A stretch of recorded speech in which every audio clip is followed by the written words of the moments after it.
Shalom à tous et à toutes. La crainte de l'Éternel augmente les jours, nous enseigne Proverbe chapitre 10 au verset 27. Nous sommes très heureux de vous avoir avec nous pour cette émission Wake Up, c'est jeudi. Et nous avons avec nous le pasteur Ayetwali. Shalom pasteur. Shalom Daniel. Vous allez bien? Oui, merci. On pourrait dire quelles sont les nouvelles? Tout va bien, on est là pour partager la parole de Dieu avec le peuple de Dieu. Amen. Merci d'avoir accepté notre invitation. Tout à l'heure, avec vous, nous allons méditer la parole de Dieu. Laetitia Odouri, c'est ça? J'ai bien dit. Shalom et bienvenue. Shalom Daniel. Comment ça va? Ça va très bien. Par la grâce. Avec Laetitia, on aura deux rubriques, le saviez-vous et le Trickbox. Effectivement, le saviez-vous, on parlera de la vie chrétienne. Et dans le Trickbox, on donnera quelques petites astuces pour éliminer les mauvaises odeurs du frigo. D'accord, ce sera donc pour tout à l'heure. Et comme c'est jeudi, on parle de relations d'aide. Nous avons avec le moment Breka. Vous allez bien? Très bien, bienvenue. Merci. Alors, aujourd'hui, on parle d'un fait assez intéressant, le mariage. Oui, aujourd'hui, nous allons parler du mariage, mais selon Dieu. Parce que nous savons tous que c'est Dieu qui a institué le mariage. C'est cela. Donc, l'homme n'a vraiment pas le droit de le déformer. Et on pense que quand quelque chose va mal, il faut retourner à celui qui l'a institué. C'est cela. On voit la solution. D'accord. On va encore en savoir davantage tout à l'heure à la rubrique Relations d'aide. Merci. Voilà, il est ainsi planté ce décor. Sans plus attendre, méditons ensemble.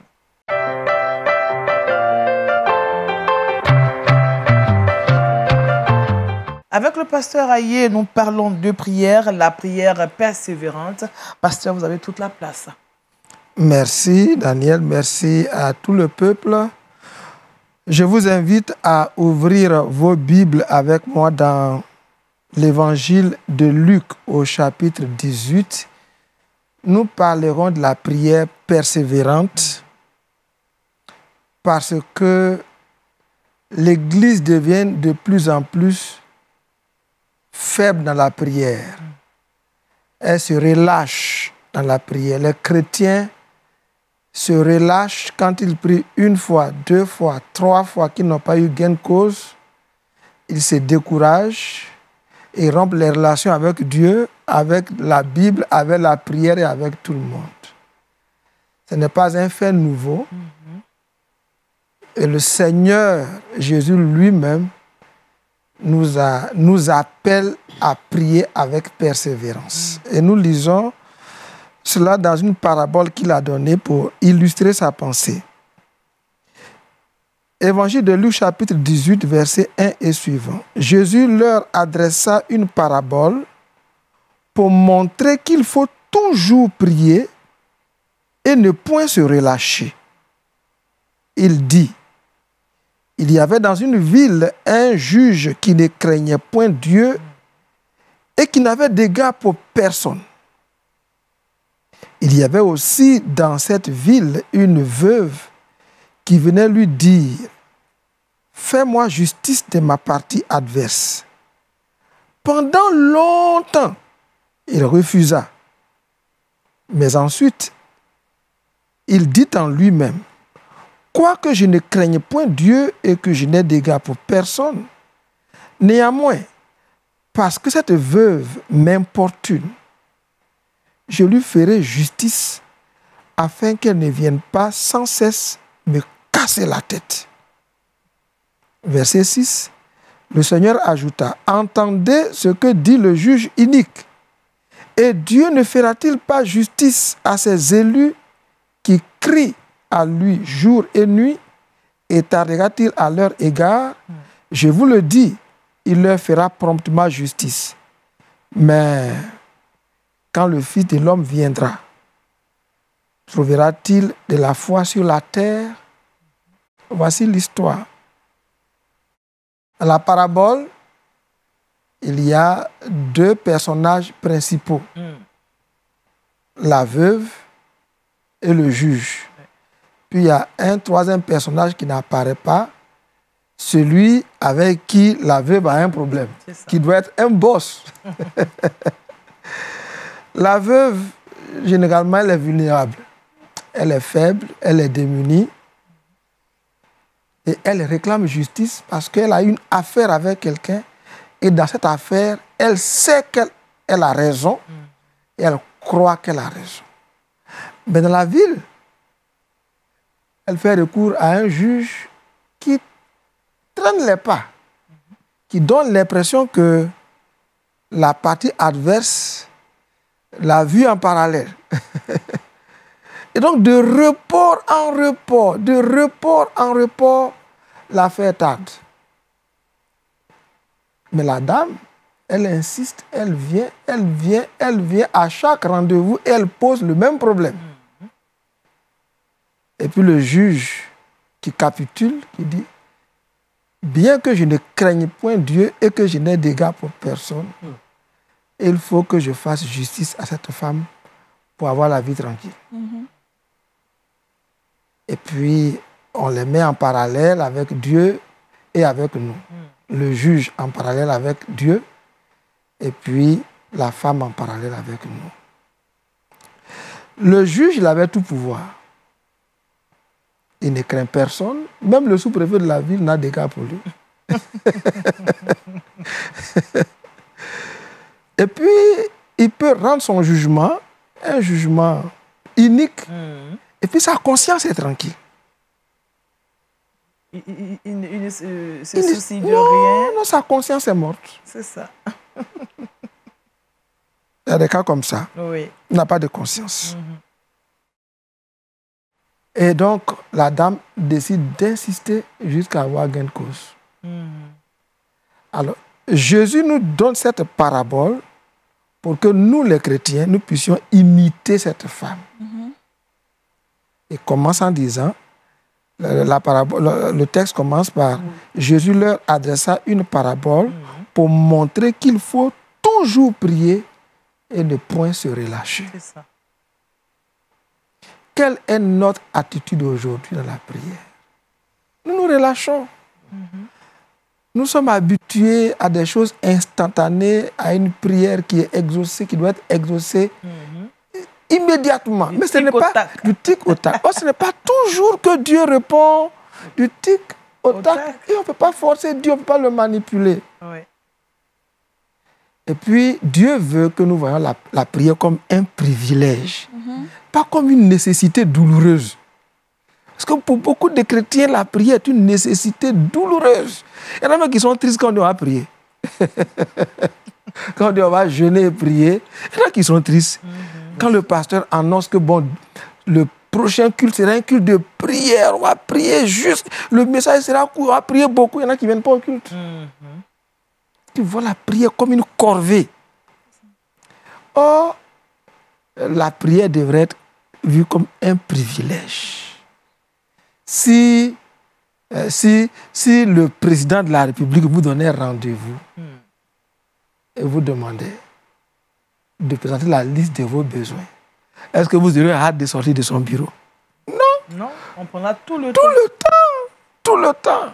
Mais quand c'est le Seigneur, on est pressé, on abrège tout, il connaît tout. Non. Et donc, quelquefois, le Seigneur veut nous maintenir en relation avec lui. Il veut qu'on prenne le temps de lui poser notre problème, d'argumenter là-dessus, de lui expliquer les raisons pour lesquelles nous le sollicitons.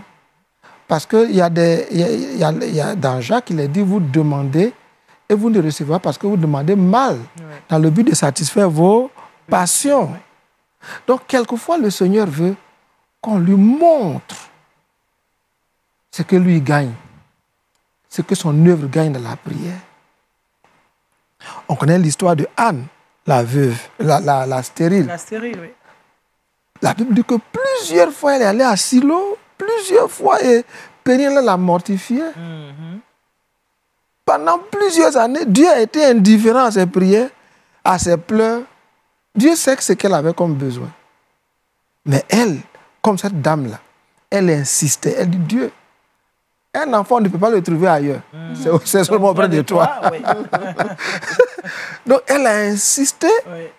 Et puis, l'année où Dieu l'a bénie, elle a changé sa manière de prier. Elle dit, Dieu, cette fois-ci, si tu me donnes l'enfant, Bon, je le remets à ton service. Tu gagnes et je gagne. Et je gagne. Gagnant, gagnant. Gagnant, gagnant. Et elle a eu l'enfant. Et quelquefois, Dieu ne nous donne pas parce que nous demandons mal, jusqu'à ce que nous changions notre manière de prier. Mais il veut que nous persévérions. Ouais. Et cette femme, elle a vu le juge comme Anne voyait Dieu. Parce qu'à part le juge, personne ne pouvait régler son problème. Et Dieu veut que dans la prière, on se comporte comme des gens qui n'ont que Dieu pour secours. Amen. Amen. Parce que si ce que je demande à Dieu et qu'il t'a à me donner, quelqu'un d'autre peut me le donner. Si Daniel peut le donner, moi je vais voir Daniel. pas de problème. Je prends le raccourci.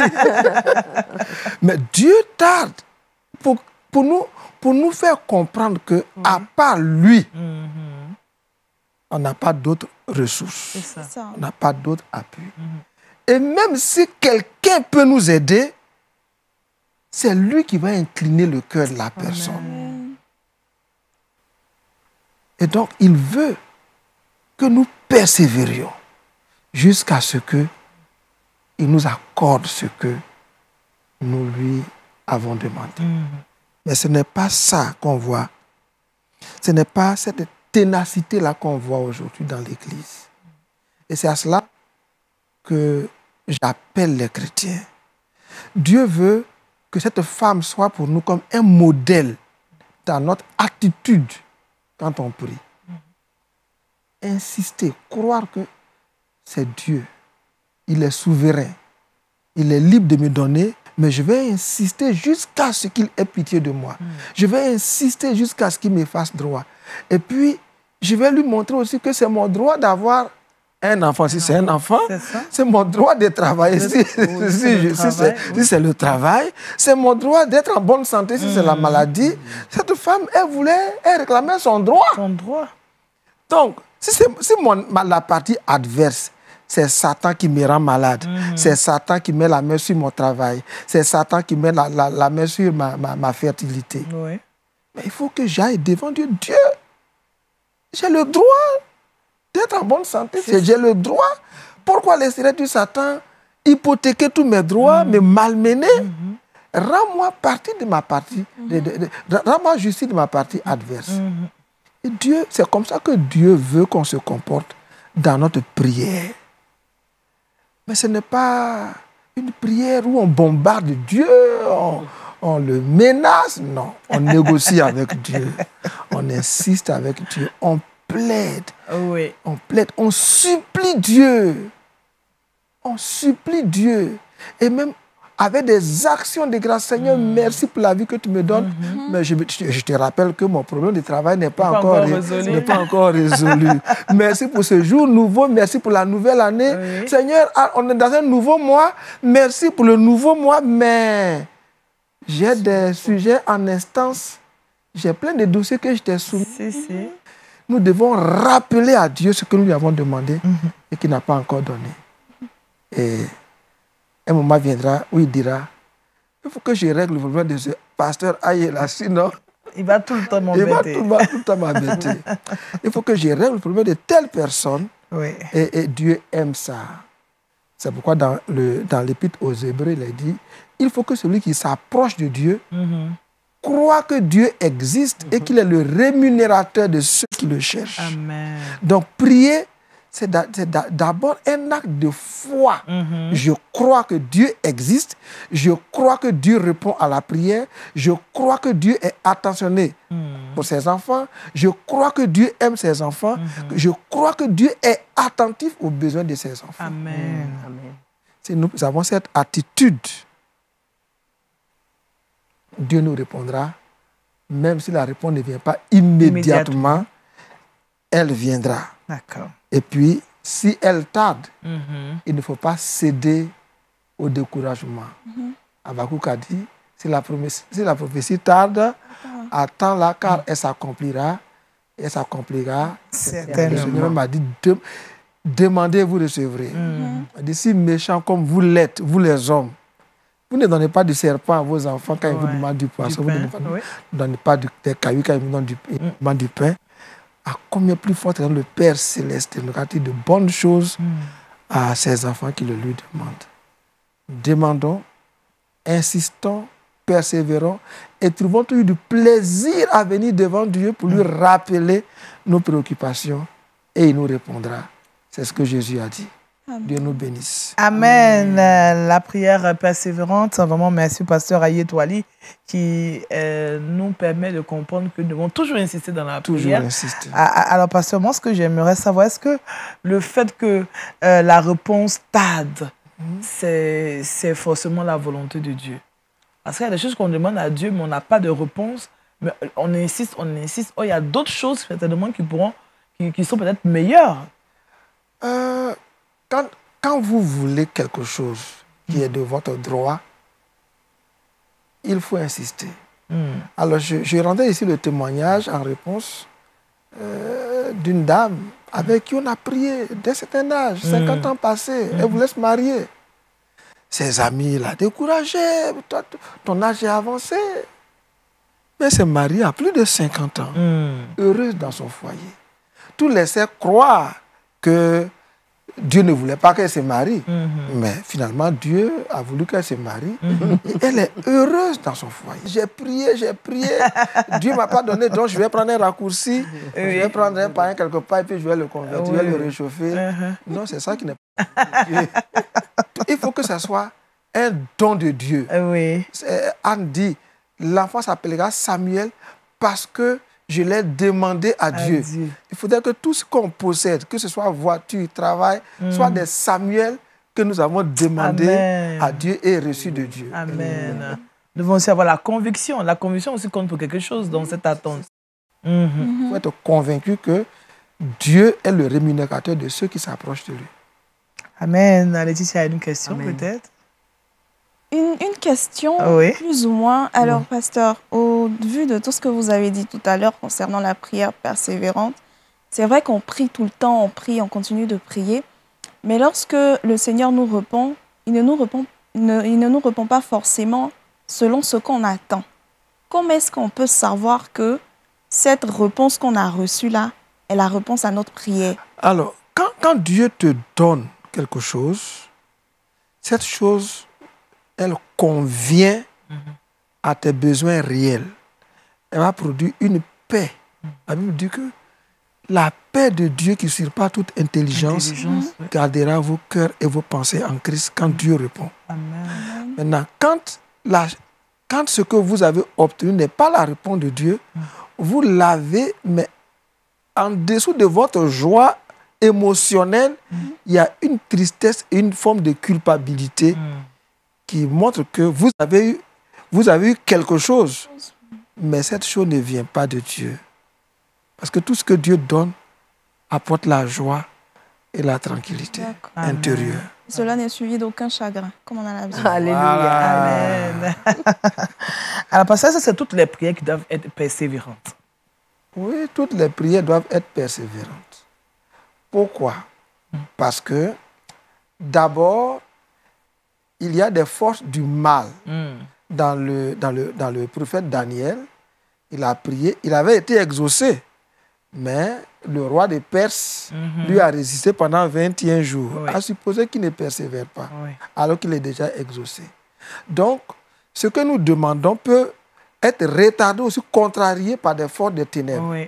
Donc, il faut la prière persévérante pour avoir raison de ces forces ténébreuses. Pour avoir raison de toutes les résistances. Voilà. Il ne faut pas toujours s'attendre que les choses soient faciles. Il y a des prières où Dieu répond facilement, du tic au tac. Mais s'il ne répond pas du tic au tac, il faut prier jusqu'à obtenir. C'est pourquoi dans le verset 8, il dit, je vous le dis, il leur fera justice promptement.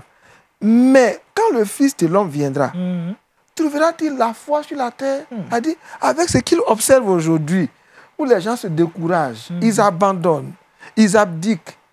Est-ce que le Fils de l'homme trouvera la foi sur la terre? Notre attitude doit lui dire, oui Seigneur, tu trouveras la foi sur la terre, parce que nous sommes prêts à conquérir ce dont nous avons besoin par la foi. Amen. Amen. Alors, pasteur, c'est tellement quelqu'un qui nous regarde, qui est peut-être découragé, qui n'a plus de force pour continuer dans la prière. Alors, on va confier ces personnes au Seigneur afin que cela se fasse comme vous l'avez dit. Seigneur, si personne ne se relâchait dans la prière, tu n'aurais pas donné cette parabole pour montrer qu'il faut toujours prier sans jamais se relâcher. Amen. Au moment où nous en parlons, il y a des personnes, des téléspectateurs qui ont suivi et qui sont découragés. Donne-leur d'imiter la persévérance de Anne pour obtenir leur Samuel. Donne-leur de se relever et d'imiter la persévérance, la ténacité, la détermination de cette veuve qui a eu raison de ce juge unique. Donne-leur la persévérance de Daniel qui a prié, qui était exaucé, mais le roi de Perse lui a résisté pendant 21 jours. Et donne à ton Église de ne pas arrêter de prier, mais de triompher par la foi et par la prière persévérante. Relève chacun de nous. Au nom de Jésus, nous avons prié. Amen. Amen. Amen. Merci au pasteur Aïe Etouali. Je rappelle le thème de cette méditation, la prière persévérante, le test d'appui. Luc chapitre 18, versets 1 à 8. Vraiment, merci, pasteur. Merci parce que cette parole nous réconforte tous. Hein, ça nous permet de nous remettre sur les rails. Sur les rails de la prière. Merci à vous. À présent, nous allons retrouver Laetitia pour la rubrique Le saviez-vous? C'est tout de suite.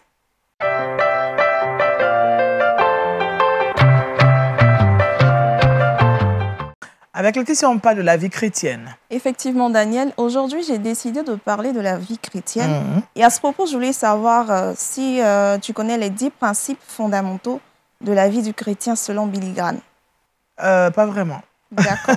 Alors, on va se pencher là-dessus aujourd'hui et on va les énumérer ensemble. Billy Graham, c'était un pasteur évangélique qui a écrit un ouvrage qui s'intitule « La paix avec Dieu ». Amen. Et au travers de cet ouvrage-là, pour lui, Dieu est le seul moyen véritable de trouver la paix dans ce monde qui est régi par le chaos, qui est régi par beaucoup de choses qui mettent à mal la vie du chrétien. Donc, au travers de cet ouvrage-là également, il va aller plus loin en disant que la Bible enseigne que la vie chrétienne est en croissance constante et donc il serait contre nature pour les chrétiens de rester un bébé spirituel. Ça veut dire qu'on doit grandir. Et les 10 principes fondamentaux, on va les énumérer tout de suite. Il a dit premièrement qu'il faut lire la Bible tous les jours. Ça veut dire qu'on doit être en constante méditation. Oui. On doit ça nous aide à persévérer, comme l'a dit le pasteur tout à l'heure. Comme l'a dit le pasteur, à persévérer. Donc ça, c'est le premier élément. Le deuxième élément, il va nous demander d'apprendre le secret de la prière. Donc comme le pasteur vient de le dire, ça rentre encore en ligne de compte. Oui. La persévérance, ça fait partie des secrets. De la réussite. De la réussite de la vie du chrétien. Oui. Troisième élément, il faut qu'on soit constamment, qu'on fasse constamment confiance au Saint-Esprit.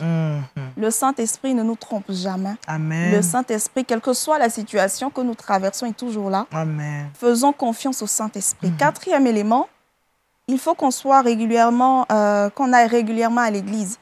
C'est-à-dire, on peut se dire que rester à la maison, on connaît déjà Dieu, tout ça, mais il est important qu'on ait une vie chrétienne avec la communauté. Oui. Voilà. Donc, on sera beaucoup plus épanoui avec la communauté. Cinquième élément, il faut que le chrétien soit un témoin au travers de sa vie, au travers de son entourage, qu'on reconnaisse véritablement qu'il est enfant de Dieu et que sa vie même soit un témoignage à la gloire de Jésus. Amen. Sixième élément, il faut que l'amour soit un principe qui domine notre vie.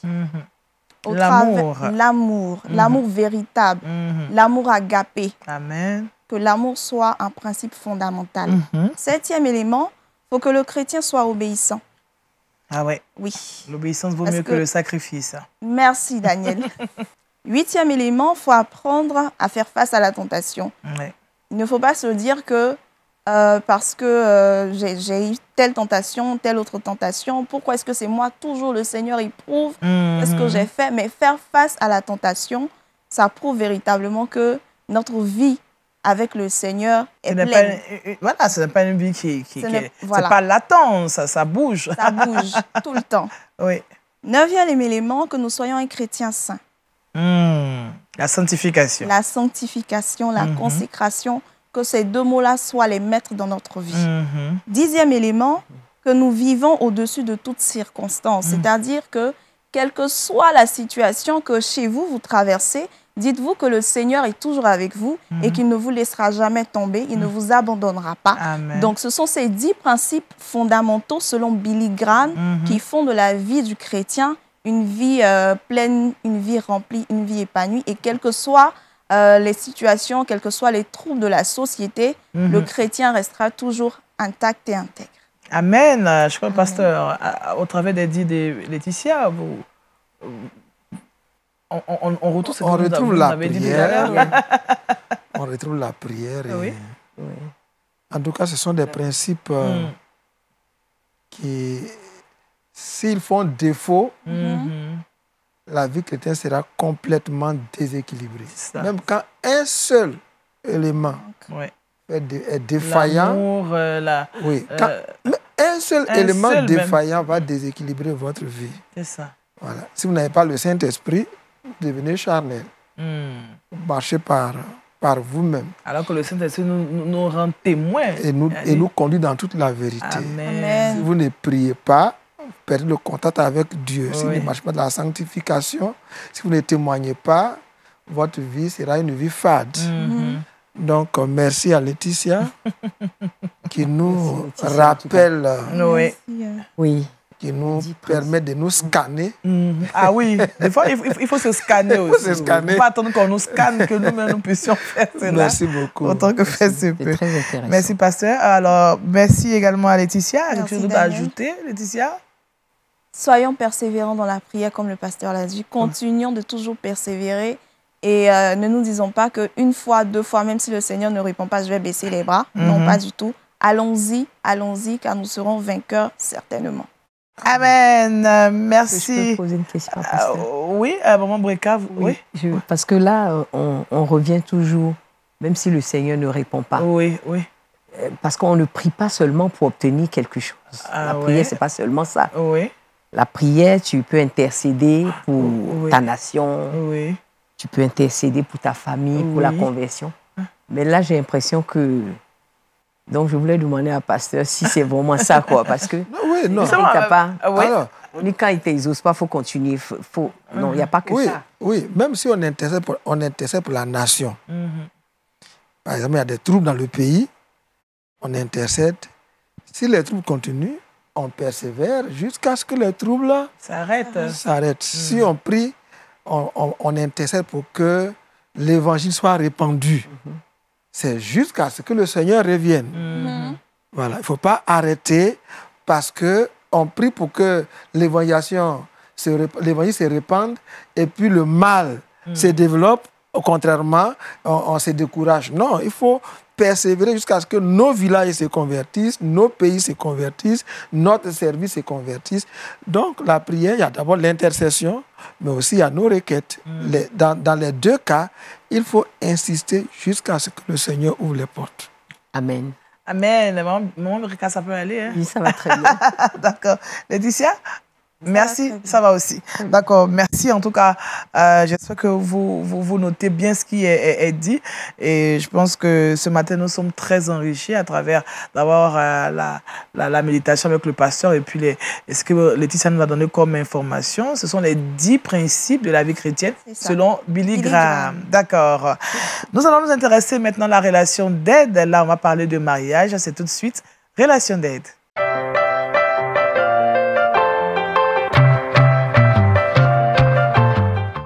Alors, Maman Breka, je pense qu'il y a des choses que Laetitia nous a dit tout à l'heure qu'on retrouve dans le mariage aussi. Hein. Oui. Oui, l'amour. L'amour et puis le Saint-Esprit. Le Saint-Esprit. Oui. Parce qu'il faut ces choses-là pour nous soutenir. D'accord. Avec vous, on parle de mariage selon Dieu. Voilà. La précision est de taille. Oui, la précision est de taille parce que c'est Dieu qui a institué le mariage. C'est Dieu, dans sa sagesse, qui a regardé la solitude de l'homme.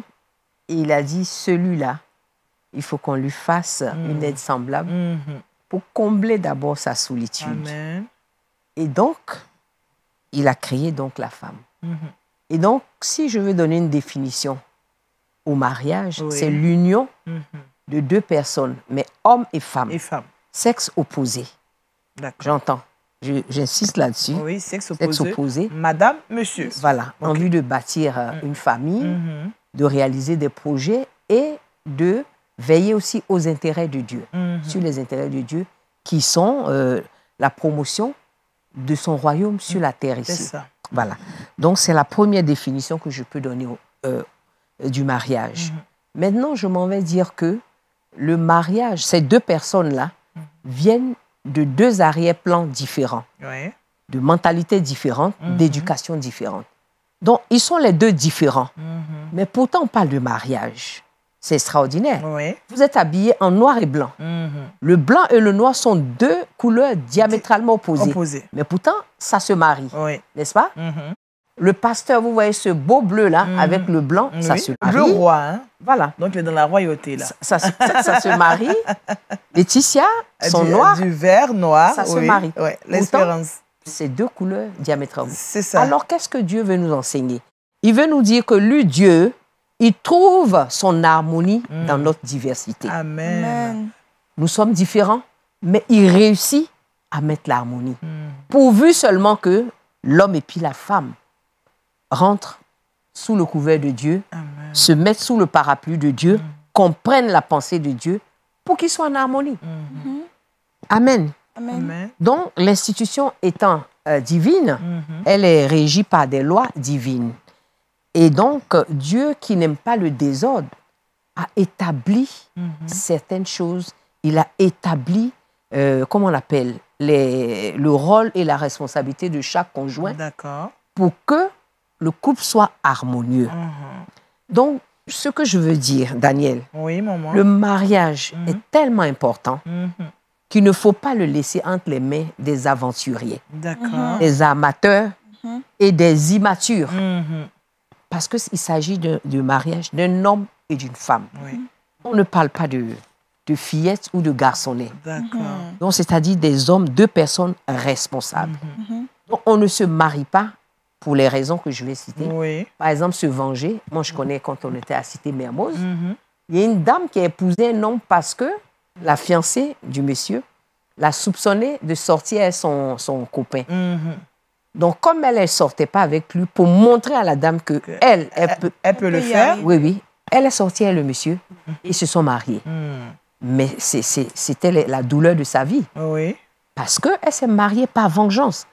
On ne se marie pas parce que mon âge avance, donc je tombe dans les bras du premier venu. Non, on ne se marie pas pour faire comme les autres. On ne se marie pas pour la belle fête. Oui, avec la robe somptueuse. Oui, parce qu'en général, l'homme se concentre sur la cérémonie d'un jour. Alors que c'est la vie qu'on va passer ensemble jusqu'à ce que Christ ne revienne qui est la plus importante. Mais on n'y fait pas, on n'y prend pas garde. Donc, c'est quand nous nous concentrons sur Christ que quand les orages arrivent, la tempête et la mer est en furie, c'est lui qui va venir calmer la tempête de nos vies. Alléluia. Et donc, vous comprenez que dans le mot foyer, il y a la notion de feu. De feu, oui. D'accord? Et dans nos villages, on prépare avec 3 pierres. 3 pierres, mais pourquoi vous n'êtes jamais demandé pourquoi pas 2 pierres, pourquoi pas 4 pierres? Parce que là, il y a l'équilibre quand même. Donc il faut Christ. Donc, c'est-à-dire les 2 pierres, c'est papa et maman. Et la troisième pierre, c'est Christ. Amen. Et c'est lui qui vient donc équilibrer le foyer, d'accord? Non seulement il équilibre le foyer, mais c'est lui qui, comment on appelle, va aider à éteindre le feu. Parce que je vous ai dit qu'il y a le foyer a le feu. Voilà, la notion de feu. Donc, si Christ, la 3e pierre de ce foyer, n'est pas là, c'est la catastrophe. C'est ça. Mais si, quand il est là, il devient notre socle. Et donc, déjà il y a la notion de feu dans le foyer, il faut que ceux qui viennent en ménage aient une bonne dose de patience en eux. Une bonne dose de douceur. De douceur. Parce que le premier jour, tout est beau, hein, le jour du mariage. tout est beau, mais après, quand on commence à vivre ensemble, on se découvre et les défauts sont mis à nu. Et on se dit, mais vraiment, je ne m'attendais pas à ça, moi. Oui, on commence à poser des questions, mille et une questions. Est-ce que j'ai fait le bon choix? Pasteur, est-ce que ce que j'ai fait comme choix est intéressant? Ou est-ce que je ne m'attendais pas à ça? Eh bien, tu t'attendais à ça. Il faut s'attendre à ça. Oui, parce qu'il fallait bien faire, il fallait bien réfléchir. Oui. Sinon, tu vas tomber sur un gorille rouge qui va te mener la vie dure. Vous voyez? Donc, c'est Christ pour dire que c'est lui qu'il faut mettre au centre du foyer pour qu'il calme le feu, pour qu'il calme la tempête, pour qu'il calme la mer en furie. Il n'y a que lui. Et c'est lui qui va nous aider à traverser cette opposition-là. Dans tous les cas, ça va arriver dans le foyer. Oui, on ne peut pas se voiler la face. Non, dans les foyers, qu'ils soient chrétiens, en tout cas, il y a toujours quand même des petits moments de chauffourée. Puisqu'on a dit au départ que l'éducation est différente. Oui. Vous comprenez, par exemple, on n'a pas la même culture. Oui, si vous épousez. Et là, je m'en vais vous dire quelque chose peut-être qui va vous surprendre. Mais pour moi, je pense que la mentalité est plus importante même que l'amour. Parce que vous pouvez être folle amoureuse, il peut être fou amoureux, mais quand la mentalité, quand le fossé est très grand, le foyer ne peut pas tenir. Oui. Il y a beaucoup de différents qu'on ne peut pas... Je donne un exemple. Oui.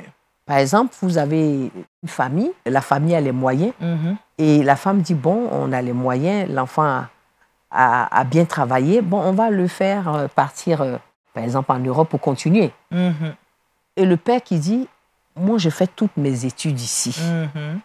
De l'école primaire à quoi je fais ça ici, il ne bouge pas. Tu vois que la raison ne tient pas. Mais il la donne quand même. Et en tant qu'épouse, tu es obligé de t'aligner sur ce que ton mari dit. Bon, il y a plein d'exemples comme ça où, par exemple, les gens, il y en a un qui peut aimer les funérailles. Oui. C'est-à-dire tous les week-ends, il est aux funérailles. Et la femme, c'est pas du tout... elle ne mange pas de ce pain-là. Oui. C'est-à-dire, elle va aux funérailles, mais quand même de façon élégante. Parce qu'il ne faut pas aller tout le temps. Tous les week-ends, tous les vendredis. Au lieu d'aller prendre un peu le vent, le sel marin, pour avoir la bonne santé, non. Et donc là, ça peut poser des problèmes. Donc la mentalité, quand elle est trop, il y a un fossé, ça peut poser des problèmes. Vous voyez? Donc c'est pour ça qu'il faut impérativement mettre Christ au centre. Au centre, d'accord. Et Dieu, pour régler ce problème, il a créé ce qu'on appelle un parapluie spirituel. Vous voyez? Christ est le chef de l'homme, l'homme est le chef de la femme. La femme, ensuite, il y a les enfants et il y a les autres. D'accord. Les autres, c'est les familles, les amis, tout et tout. Donc, pourquoi l'homme vient tout juste en dessous de Christ? Parce que c'est lui l'animateur principal de la maison. Amen. Donc, il reçoit de Christ les instructions, parce qu'ils sont oreille à oreille, c'est son ami, il se parle. C'est ça. Et lui, comment on appelle? Il répercute l'information à son épouse, qui gère la maison. Continue, oui. Vous voyez, qui gère la maison avec. Mais si l'homme qui doit recevoir de Christ n'a pas une intimité approfondie avec le Seigneur, comment va-t-il gérer sa maison? C'est pour cette raison qu'il est important que les deux conjoints aient individuellement. Parce qu'après tout, Daniel, le salut, il est individuel. Hein? Oui. Il n'est pas en parcours. Il n'est pas en parcours. Non, non. Voilà. Donc, chacun de nous doit avoir sa communion avec le Seigneur, bien approfondie. Oui. Et avoir la crainte de Dieu. Et avoir le désir de plaire à Dieu, mais en toutes circonstances. Amen. Si chacun des conjoints raisonne comme ça, vous allez voir que ça va alléger les choses. Parce qu'on cherche le royaume. Parce qu'on cherche à plaire à Dieu. Donc, on plaît aux hommes. Quand on plaît à Dieu, on plaît aux hommes forcément. Mais c'est quand on plaît aux hommes qu'on ne plaît pas à Dieu forcément. Oui. Donc, chacun doit avoir sa propre communion. C'est vrai, le couple doit prier ensemble. Mais il faut que chacun ait sa propre communion. Il faut que l'homme, comme je disais, qui est l'animateur principal, s'il n'est pas à côté, s'il ne médite pas la parole, s'il n'inculque pas, par exemple, le culte familial à la maison, le culte familial. S'il n'écoute pas Dieu, s'il n'obéit pas, c'est une catastrophe qu'on aura dans ce foyer. Donc, c'est pour ça qu'il doit absolument jouer son rôle. Vous savez, sous ce parapluie-là, quand l'un des membres sous ce parapluie se déplace, il a désorganisé la maison. Ah, d'accord. Oui, je prends un exemple. La femme peut se dire que mon mari est trop lent à prendre les décisions. D'accord. On devait acheter un terrain, mais il nous perd le temps. Et puis, elle s'en va acquérir le terrain, à l'insu de son mari. De son mari? Ça, c'est-à-dire qu'elle est venue se mettre à la place du monsieur. Elle a bousculé. Oui, le parapluie. Elle a déséquilibré. Ah oui? Et là, ça peut créer des forcément. Des frustrations. Parce que ce n'est pas à elle que Christ veut parler directement. Elle doit se remettre à sa place. Ça, oui. Tu vois? Essayer de convaincre le mari. Voilà, c'est tout ce qu'il faut faire. Oui. Si tu vois que ton mari est un peu lent, mais c'est dans l'harmonie, la conversation que tu arrives à le convaincre. Si ça ne passe pas, tu passes à la prière. OK. Persévérante. La prière persévérante. Oui, là, ça intervient encore. Oui. La prière persévérante. Oui. Donc, il faut que l'homme qui est le maître, qui est l'animateur, il faut qu'il sache que la maison, le foyer, ce n'est pas un restaurant, ni un hôtel. Ah ouais. Oui, parce qu'il ne vient que pour manger. Il vient que pour dormir. Non, ce n'est pas de ça qu'il s'agit. Si nous avons l'occasion, nous allons parler. On va rentrer dans les détails des responsabilités, des responsabilités de l'époux. Donc, Dieu, il a planté le décor. Il a donné 2 versets. Oui. Femmes, soyez soumises à vos maris en toutes choses. Et maris, aimez vos femmes. Comme Christ a aimé l'Église et il s'est donné pour elle. Oui. Ça veut dire que l'homme qui est assis à ma droite, là, il doit être prêt à donner sa vie pour sa femme. Ah! Oui. Je vais vous donner un exemple. Dans une maison à la Riviera, eh bien, il y avait la fumée qui venait de la cuisine. Et l'homme, sa femme et sa fille étaient dans la cuisine. Eh bien, l'homme a fui. Il est descendu. Et puis, du rez-de-chaussée, il crie « Au feu! Secours au feu !» Et puis, sa femme regarde « Mais c'est mon mari. » Mais tu appelles le feu, c'est qu'est-ce qui se passe? Non, mais il y a le feu. Donc, il y a le feu, tu me laisses avec. La fille, elle dit non. On était en train de faire un gâteau, puis il y avait de l'huile dans le four. Ah, dis donc. Mais ce n'était pas un feu qui pouvait tuer. C'était une fumée. Mais pour dire qu'il n'était pas prêt à donner sa vie. Il a eu peur, il a eu peur. On va mettre ça sur le compte de la peur. Oui, mais il a abandonné et femme et enfant. C'est ce que tu imagines. Et il crie au feu. C'est ça. Tu vois, alors qu'il doit jouer pleinement son rôle parce qu'il doit pouvoir donner sa vie. On a vu que Christ a donné sa vie, n'est-ce pas? Amen. Donc, puisque les rôles sont placés. Donc, la femme, quand on parle de soumission, je sais qu'il y a des femmes qui sont beaucoup révoltées par ce contexte. Je sais que je parlais avec ma fille, elle m'a dit, oui, toujours c'est les hommes qui ont le bon rôle. Je dis non. Je dis, si tu es chrétien, Dieu, il a planté le décor. Il a dit à la femme, sois soumise en toutes choses. En fait, qu'est-ce que ça veut dire? Ça veut dire que quand ton époux a besoin de toi, c'est toute activité cessante. D'accord. Et on répond aux besoins. Par exemple, je suis en train de me laver. Je me lave. Et puis mon mari a besoin de... Je dois me présenter à lui tel que je suis. Avec le savon sur moi. Oui. Et il va me dire que, ah, chérie, je ne savais pas que tu te lavais, tu peux aller continuer. Ça, c'est choquant, maman. C'est ça, activité cessante. Aïe, aïe, aïe, aïe. Je suis en train de laver la vaisselle. Oui. C'est-à-dire que je laisse. Parce que ce qu'on oublie, c'est toujours, j'arrive. Tu ne sais pas pourquoi il t'a appelé. Il peut être en danger. Il peut avoir besoin de toi. Les j'arrive là, Dieu dit n'aime pas ça. D'accord. Donc, toute activité cessante. Et donc, comment on appelle? Parce que tu obéis à Dieu, c'est-à-dire que ton mari, il n'a que les retombées bénéfiques de ton obéissance à Dieu. Amen. Parce que ce n'est pas lui qui a créé la Bible, ce n'est pas lui qui a dit « femme, obéis-moi ». C'est Dieu qui a créé. Ouais. Non plus de ton côté, ce n'est pas toi qui a dit « mari, aimez vos femmes ». Donc la soumission devait être quelque chose de beau. D'accord. Quelque chose qu'on fait avec amour, avec humilité. Mais il ne faut pas qu'on se voie comme une esclave. Une esclave, non, pas du tout. D'accord. Je vais terminer par rapidement. Mari, oui. Les maris, maintenant, aimez vos femmes. Oui. Donc, le mari, aimer sa femme, il doit l'aimer. Parce que Dieu connaît le cœur papillon de l'homme. C'est pour ça qu'il a dit, aimez vos femmes. Il sait que la femme, quand elle est attachée, c'est pour de bon. Oui. Mais l'homme, il est attaché, puis ses yeux regardent ailleurs. Voilà. Malheureusement, le pasteur est le seul homme avec nous. Bon, là. Oui, aujourd'hui, malheureusement, il reçoit tous les coups ce soir. Oui. Et donc, quand aimer ta femme, c'est-à-dire, il doit aller plus loin que ça. C'est-à-dire aimer la femme, prendre soin d'elle, répondre à ses besoins. Répondre à ses besoins, même intimes. D'accord. Voilà, la chérir, la couvrir de cadeaux, d'amour, d'affection. voilà ce que Dieu attend d'un couple harmonieux pour la gloire de son nom. Amen. Le mariage selon Dieu. Je sais qu'il y a beaucoup de choses encore à savoir. Maman Wassia, on va revenir prochainement pour encore parler du mariage selon Dieu. Pasteur, je vous ai vu acquiescer. Bon. Oui, tout ce qu'elle a dit est tellement juste. Ah, non, là, je suis maintenant rassuré. Non, c'est juste. En fait, c'est des choses, on ne devrait même pas parler de ça. On doit parler. Des gens se sont mariés. Pourquoi veulent-ils qu'on les supplie pour s'aimer? Peut-être qu'ils ne savent pas aussi. On les supplie pour dire bonjour à leur femme. Voilà, pourquoi on doit les supplier pour secourir leur femme. Oui. Je veux dire que ça va de soi. Et le thème, c'est le mariage selon Dieu. Donc, tel que Dieu veut, c'est ce qu'elle a exposé. Le contraire, c'est hors-jeu. Ah!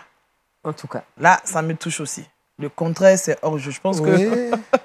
Le contraire, ce sera un mariage, mais pas selon Dieu. C'est ça, un mariage diplomatique. Oh là là, il y a tellement de thèmes. Diplomatique parce que les gens font semblant. Oui, alors que ce n'est pas la vérité. Non. Alors Laetitia, je pense que... Oui, le sujet est tellement passionnant que... Moi, j'ai une petite question. On y va? On parle du mariage selon Dieu. Oui. Mais comment savoir que la personne qui est en face de nous est la personne choisie et voulue par Dieu pour nous? Oh, c'est ce que le pasteur a dit. Hein. Il dit qu'il faut avoir la paix, il faut ressentir la paix. Quand on est avec cette personne, on reçoit la paix. Parce que là, je me permets de répondre, hein, parce que je m'appuie sur ce que vous avez dit. Il a le dernier mot. Bon, là, ce qu'elle a traité, ce n'est pas le choix du conjoint. Non, pas du tout. On est dans le mariage. Dans le mariage, on a déjà accepté de se marier. Il faut vivre selon Dieu. On est dans le mariage. Il faut vivre selon Dieu. Oui. Et des gens se sont mariés pour être heureux. Ils doivent bâtir leur bonheur. Amen. Ils doivent trouver les moyens de s'offrir ce bonheur. Tant que la femme se soumet, tant que l'homme aime, tant que chacun respecte sa position sous le parapluie, on est heureux chaque jour. On est heureux et puis le bonheur grandit. On va prier avec persévérance pour connaître aussi qui est le vrai. C'est avec persévérance. Voilà. Mais en fait, pour savoir que ce qu'on a, le mari ou bien la femme, en fait, il faut demander à Dieu celui qu'il nous faut. Et pas celui qu'on veut. Non, pas celui qu'on veut. Lui veut. Celui qu'il nous faut. Je suis Laetitia. Dieu sait quel homme peut satisfaire mes besoins. Je suis Ayetouali. Dieu sait quelle femme peut combler mes attentes. Qu'elle soit bossue, qu'elle soit borgne, qu'elle soit aveugle, elle va combler mes attentes. Amen. Sans que la jeunesse ne peut pas supporter. C'est ce que les gens ne comprennent pas aujourd'hui. D'accord. Si vous allez acheter une chaussure parce que elle vous plaît, sans qu'elle soit votre pointure, vous allez souffrir. Oui. Vous essayez de la détruire, la chaussure. Donc, si c'est votre pointure, vous serez à l'aise déjà. C'est ça. En tout cas, merci, pasteur. Je vous assure, aujourd'hui, nous sommes très éclairés. Hein. C'est vrai que vraiment la lumière de la parole de Dieu. Merci à Maman Wassia pour toutes ces informations. Je pense qu'on va vous retrouver certainement pour parler encore de mariage, de d'autres aspects du mariage, pour aider les frères et sœurs qui vraiment n'arrivent pas à comprendre certaines choses dans le mariage. C'est important. On va retrouver Laetitia pour la rubrique Le Truc Boss. C'est les astuces. C'est tout de suite.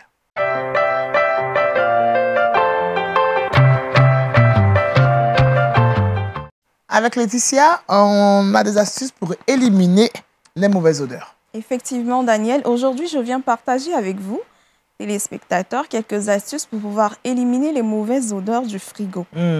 Parce que très souvent, la plupart du temps, lorsqu'on ouvre le frigo, il y a souvent des odeurs qui se mélangent. Des odeurs de poisson, des légumes, oui. C'est pas très souvent agréable.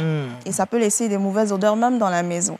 Donc, la première des choses à faire, c'est d'utiliser du lait. D'accord. On va tiédir un peu le lait. On va mettre dans un bol et on va le déposer sur une étagère dans le frigo. D'accord. Au bout de 24 heures déjà, on sentira les effets du lait, c'est-à-dire que les odeurs auront diminué, voire même disparu.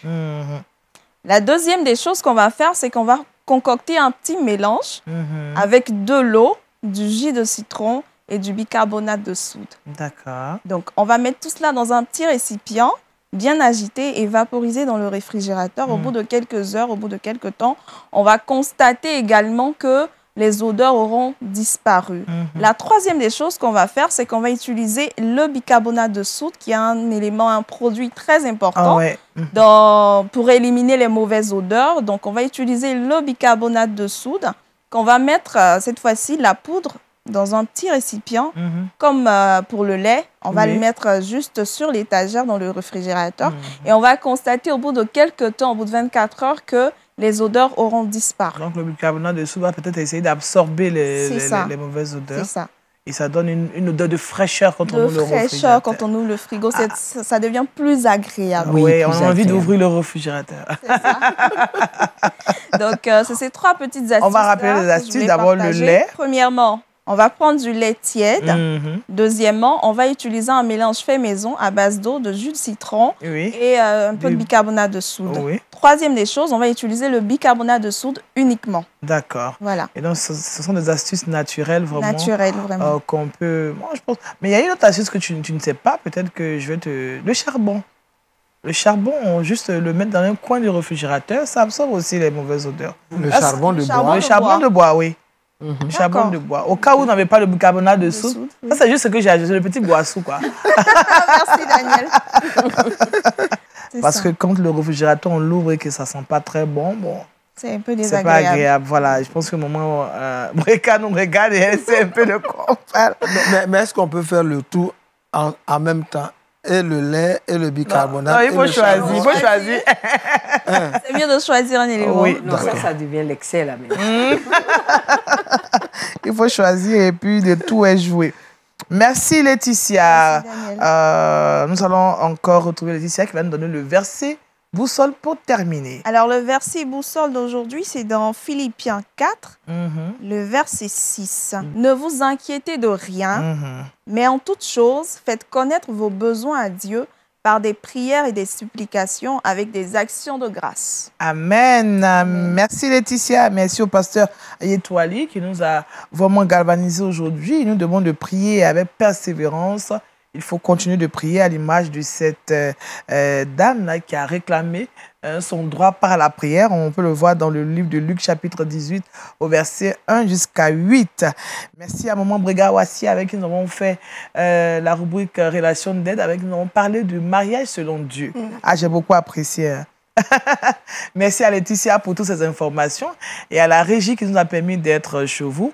Nous prions que Dieu prenne soin de vous. On vous souhaite de passer un agréable moment en regardant Lumière du Monde Télévision. Soyez bénis et au revoir.